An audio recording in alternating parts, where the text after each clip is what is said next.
बैठ के इस तरह मिलाद करो। ये कोई ज़रूरी नहीं है, बिल्कुल कोई ज़रूरी नहीं है कि आप को 50-100 बंदा जमा करोगे तो फिर मिलाद होगा, ऐसे नहीं। हुजूर की बारगाह में अकीदत से पेश कर दो ना, अकीदत से तो वो थोड़ा सा भी तुम हदिया पेश करो तो वो भी अकीदत से खुलूस से पेश करो तो बहुत बड़ा है। शाह अब्दुल रहीम हमारे बुज़ुर्ग हुए इंडिया के, वो हर साल मिलाद करते थे, बड़ा आली शान लंगर करते थे। एक साल ना हालात कुछ ठीक नहीं थे माशी एतबार से, उन्होंने चने ही उनको भून के तो तकसीम कर दिया मिलाद की खुशी में। रात सोए ख्वाब में अल्लाह ने मुस्तफ़ा का दीदार अता फरमाया। ख्वाब में देखा नबी पाक अलैहिस्सलाम तशरीफ़ फरमाए, सहाबा तशरीफ़ फरमाए बैठे हुए हैं और वही चने नबी पाक अलैहिस्सलाम के सामने रखे हुए हैं। हुजूर खुद भी तनावुल फरमाते हैं और सहाबा को भी खिला रहे हैं।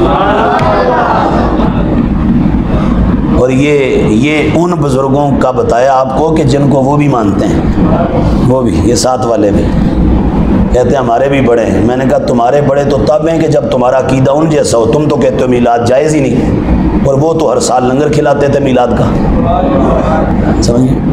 तो मेरे इमाम ने कहा था आला हज़रत सैयदी व मुर्शिदी व मौलाई व आकाई व मावाई व मलजाई इमाम अहमद रज़ा ख़ान रज़ियल्लाहु ताला अन्हु, आपने फरमाया था कि हशर तक डालेंगे हम पैदाइश मौला की धूम, हशर तक डालेंगे हम पैदाइश मौला की धूम, मिसले फारिस नजद के कले गिराते जाएंगे।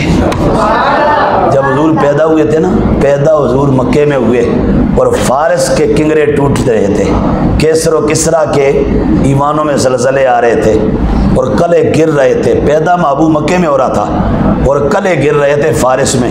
आला ने कहा जैसे हुजूर उधर पैदा हुए ना तो कले वहाँ गिर रहे थे। आज ये नजदी रोकते हैं ना मिलाद नहीं करना, हम हशर तक डालेंगे पैदाइश मौला की धूम और वो ना फारिस की तरह नजद वालों के कले गिराते जाएंगे। अल्लाह ताला मेरा आप सबका हामी नासिर हो।